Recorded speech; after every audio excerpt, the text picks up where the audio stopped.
Ready to move in premium triplex villas at Bachapalli APR projects. వారిపోయింది. ఇలా వాయనాడులో కూడా ఓడిపోయే పరిస్థితి. కాంగ్రెస్ 40 సీట్లు దాటి గెలవదు దేశంలో. అందరికీ తెలిసి ఇది. నేను అంటలేను, ఇది వాళ్ళ పార్ట్నర్సే అంటున్నారు. స్వయంగా మమతా బెనర్జీ గారే చెప్తున్నారు. చెల్లని నోటు ఎవరో ఈ దేశంలో అందరికీ తెలుసు. అయినా నాకు తెలియకడుగుతా, రేవంత్ రెడ్డి గారు ఎవరి కోసం పోటీ చేస్తున్నారో, ఎవరి కోసం పనిచేస్తున్నారో మీరు కూడా ఆలోచించండి ఒకసారి. ఆయన రాహుల్ గాంధీ కోసం పనిచేస్తుండా, మోడీ కోసం పనిచేస్తుండా, మీరు కూడా చూడండి, జాగ్రత్తగా చూడండి. ఎవరు తప్పుపడుతున్నారు?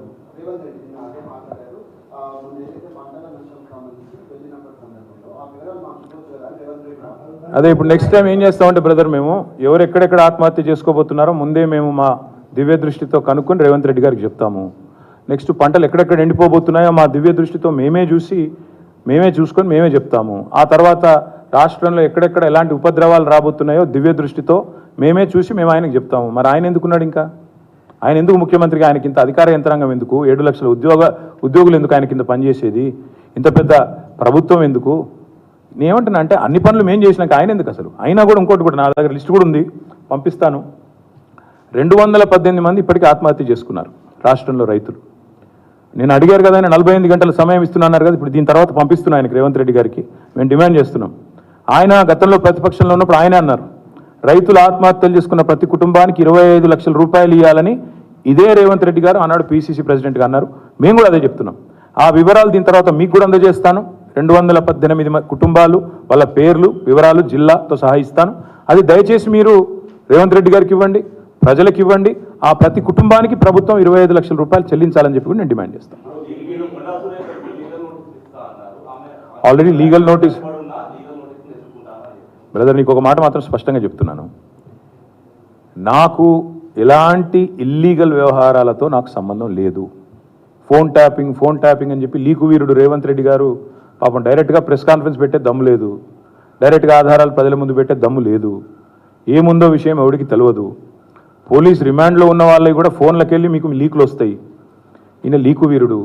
మరి ఈ లీకు వీరుడు ఏదో కష్టపడి నా క్యారెక్టర్ అసాసినేషన్ చేయాలనే ప్రయత్నంలో చాలా బలంగా ఉన్నాడు. ఎవరో హీరోయిన్లను నేను బెదిరించిన అంటది ఆ మంత్రి. ఆమెకు నెత్తుందా లేదా నాకు తెలియదు. నాకు అంత కర్మ ఏంది? నాకు ఈ దిక్కుమాలిన పనులు చేయాల్సిన పరిస్థితి ఏంది? నాకు ఎలాంటి ఫోన్ ట్యాపింగ్ వ్యవహారంతో నాకు ఎలాంటి సంబంధము లేదు. ఈ అడ్డమైన మాటలు ఎవరైనా మాట్లాడితే, చెత్త మాటలు ఎవరైనా మాట్లాడితే, వారు మంత్రి అయినా ముఖ్యమంత్రి అయినా తాట తీస్తాము, లీగల్గానే చూసుకుంటాం. తాట తీస్తామంటే మళ్ళీ మీరు ఇదే యూట్యూబ్లో తమ్మునీళ్ళు పెట్టి తాట తీస్తామన్నాడు, ఈయనకు అహంకారం ఎక్కువ అని చూపెట్టకూరి. అదే వినండి, తొందరపడకండి. తప్పకుండా లీగల్గానే ఎదుర్కొంటాం, న్యాయపరంగానే ఎదుర్కొంటాం. మాకు ఎవరిని బెదిరించాల్సిన అవసరం కానీ, ఎవరిని ట్యాపింగ్ చేయాల్సిన అవసరం కానీ లేదు. కానీ దయచేసి మీడియా మిత్రులు నేను కూడా కొడతా ఉన్నా, 2014లో మా ప్రభుత్వం వచ్చింది. మా ప్రభుత్వం రాకంటే ముందు కాంగ్రెస్ ప్రభుత్వం 10 ఏళ్ళు ఉంది. ఆనాడు కాంగ్రెస్ ప్రభుత్వంలో, దయచేసి ఇది గుర్తుపెట్టుకోండి, రాయండి, మీరు కావాలంటే మీ ఆర్కైవ్స్లోంచి తీయండి.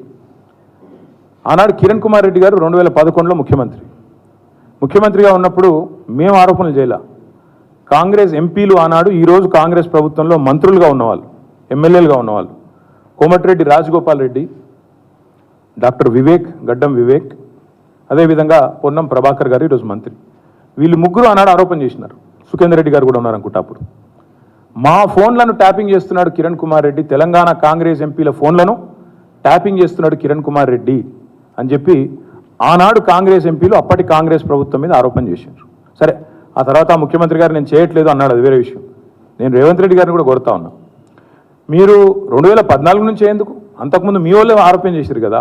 2004 నుంచి తీయండి, ఫోన్ ట్యాపింగ్ ఏమేమి జరిగింది, ఎక్కడెక్కడ జరిగింది, 2004 నుంచి ఏమేమి కుంభకోణాలు జరిగినాయి, లంబకోణాలు జరిగినాయి అన్నీ తీయండి. ఇంకొక మాట కూడా నేను మిత్రులారా మీకు గుర్తు చేస్తా ఉన్నా, అధికారులు మారలేదు, ప్రభుత్వం మారింది, పార్టీ మారింది. ఇదే శివధర్ రెడ్డి ఈరోజు ఇంటెలిజెన్స్ డీజీ అనుకుంటే, ఇప్పుడు ఆయన ఆనాడు ఇంటెలిజెన్స్ ఐజీగా ఉన్నారు కేసీఆర్ గారి గవర్నమెంట్లో. ఈరోజు టీఎస్పీఎస్సీ చైర్మన్గా ఉన్న మహేందర్ రెడ్డి గారు ఆనాడు రాజశేఖర్ రెడ్డి గారి గవర్నమెంట్లో ఇంటెలిజెన్స్ ఐజీ, ఆ తర్వాత మా ప్రభుత్వంలో డీజీ, హైదరాబాద్ సిపి. మరి ఈరోజు డీజీపీగా ఉన్న రవి గుప్తా గారు ఆనాడు హోమ్ సెక్రటరీ. వీరందరూ కూడా మరి ఈరోజు మా మీద చేసే ఆరోపణలు కానీ, ఇష్టం వచ్చినట్టు ఇచ్చే లీకులు కానీ, మాట్లాడుతున్న మాటలు కానీ, ఆ రోజు అధికారుల ప్రమేయం నిజంగానే జరిగింది అనుకుంటే ఒక్క నిమిషం, ఈ అధికారులకు ఎవరికి తెలియదా? వారెవరు బాధ్యులు కాదు, ఒక కేసీఆర్ గారు మాత్రమే బాధ్యుడు అనే లైన్లో ఇవాళ ఏదైతే లీకులు ఇస్తున్నారో లీకు వీరుడు, నేను అడుగుతా ఉన్నా, మరి మహేందర్ రెడ్డి గారు, శివధర్ రెడ్డి గారు, రవి గుప్తా గారు, ఇంకా చాలామంది ఉన్నారు. సజ్జనార్ గారు అన్నాడు ఎస్ఐబి చీఫ్, వీళ్ళందరూ ఉన్నారు. మరి అధికారులే మారలేదు కదా. ఫోన్ ట్యాపింగ్ నేను డిమాండ్ చేస్తున్నా ఈ ప్రభుత్వాన్ని. మీకు చిత్తశుద్ధి ఉంటే 2004 మొదలుపెట్టు. ఏమేమి ట్యాపింగ్లు జరిగినాయి నేను నా ఆరోపణ కాదు కదా. ఈరోజు నీ ప్రభుత్వంలో నీ పక్కన కూర్చున్న పొన్నం ప్రభాకర్ గారే ఆ రోజు ఆరోపణ చేసిండ్రు. ఏమని? ఆనాడు కిరణ్ కుమార్ రెడ్డి ప్రభుత్వం నా ఫోన్ ట్యాపింగ్ చేస్తుంది. మరి అది వాస్తవమా కాదా? బయటికి తీ, విచారణ గ్యాంబిట్ పెంచు. ఆనాడు అధికారులందరినీ పిలిపి, రిటైర్డ్ ఉన్న వాళ్ళందరినీ పిలిపి, నీ కాంగ్రెస్ ప్రభుత్వం ఫోన్ ట్యాపింగ్ చేసిందా లేదా చూద్దాం. ఇంకోటి బ్రదర్, మీరు మర్చిపోయినట్టున్నారు, నేను మర్చిపోలేదు. నాకే ఐఫోన్ వాళ్ళు, యాపిల్ వాళ్ళు మెసేజ్ పంపినారు, నీ ఫోన్ సర్వేలెన్స్లో ఉంది అంటే. నేను దాని స్క్రీన్ షాట్ కూడా మీరు చూసుకోండి కావాలంటే, ట్విట్టర్లో అప్పుడే పెట్టినా. నా ఒక్కడికే రాలేదు, అసదుద్దీన్ ఓవైసీకి వచ్చింది, ఇంకా కొంతమంది మిత్రులకు ఇక్కడ తెలంగాణలో కూడా మీ ఫోన్లు సర్వేలెన్స్లో ఉన్నాయి, జాగ్రత్త, మీ ఫోను హ్యాక్ అయింది అని నాకు 2022లోనో 2023లోనో వస్తే నేను బయట కూడా పెట్టినది. కాబట్టి ఎవరు ఫోన్లు ట్యాప్ అయినాయి, ఎవరు చేసిండ్రు, ఇవన్నీ కూడా నాకేం భయం లేదు. మేము చాలా స్పష్టంగా ఉన్నాం, చాలా క్లారిటీతో ఉన్నాం. కాబట్టి దయచేసి నేను మిమ్మల్ని కోరేది ఏంటంటే, ఈ యూట్యూబ్లలో పెట్టి పనికిమాలినలకు లీకులు ఇచ్చి అధికారికంగా ప్రెస్ కాన్ఫరెన్స్లు పెట్టకుండా రిమాండ్ రిపోర్ట్లు అని చెప్పి లీకులు చేసి ఎన్ని రోజులు బతుకుతారండి? ఎన్ని రోజులు టైంపాస్ చేస్తారు? రైతుల సబ్జెక్టు మాట్లాడరు. నిన్న ఒక పాపం ఒక విలేకరు నిజాయితీగా అడిగిండు రేవంత్ రెడ్డి గారిని, 2 లక్షలు రుణమాఫీ చేస్తా అన్నారు కదా సార్, ఇంకా చేయలేదు కదా మరి మీరు, ప్రజలు అడుగుతున్నారు అంటే వెకిలి నవ్వులు చెప్పి ఆయన చెప్పిండు కదా. ఎవడు కమిటీ కమ్మన్నాడు ఆయనను? పేద సిపాయి లెక్క మాట్లాడితే మొగోను అయితే అంటాడు కదా.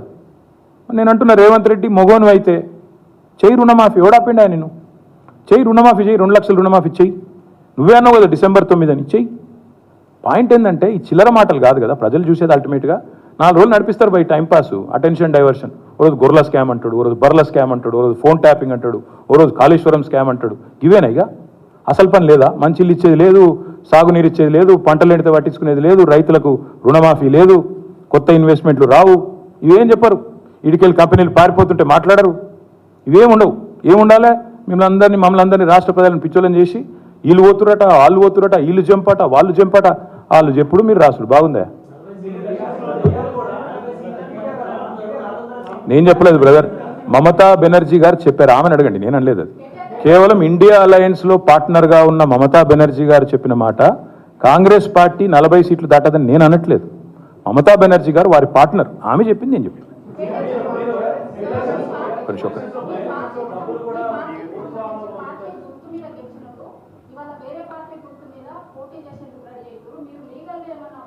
ఎస్ ఇదిగో ఈ సుప్రీంకోర్టు తీర్పు అమ్మా, నాది నీది కాదు. దిస్ ఇస్ సుప్రీంకోర్టు తీర్పు. Speaker should decide on disqualification with in 3 months. Supreme court. So Kadiyam Srihari గారి పదవి ఊస్టింగ్ గ్యారంటీ, దానం నాగేందర్ గారి పదవి ఊస్టింగ్ గ్యారంటీ. తప్పకుండా ఇద్దరి కూడా జరుగుతుంది. ఇంకెవరో కండువా వేసుకుంటారో వాళ్ళందరిది కూడా జరుగుతుంది. ఆ 2 చోట్ల ఉప ఎన్నికలు పక్కా వస్తాయి. గన్పూర్లో వస్తుంది తప్పకుండా మీకు 1000%. దాంతోపాటు మన ఖైరతాబాద్లో కూడా ఉప ఎన్నిక ఖాయం. ఇది నాది కాదు, మీకు పంపిస్తాను, చూసుకోండి, చదువుకోండి. నేను చెప్పడం కాదు ఇది. ఇంకొక మాట, ఇది సుప్రీంకోర్టు చెప్పిన తీర్పు, మీకు మొత్తం కాపీ ఇస్తాను. ఇంకొక మాట, March 18 నాడు మా శాసనసభ్యులు అందరూ కూడా పోయి దానం నాగేందర్ గారిని డిస్క్వాలిఫై చేయాలని స్పీకర్ గారిని కలిసాం March 18 నాడు.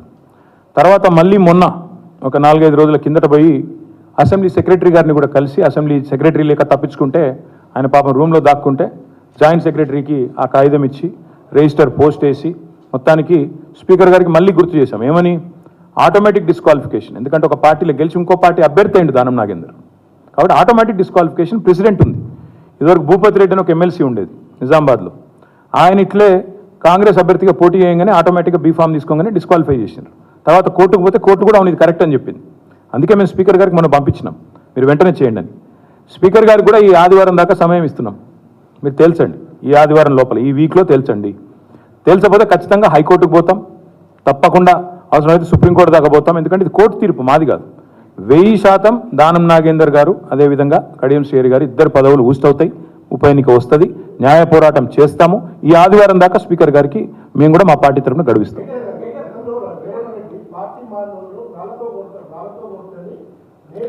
నిన్న మందకృష్ణ గారు చాలా బాగా అడిగారండి, వారికి నా అభినందనలు. మందకృష్ణ గారికి నా అభినందనలు.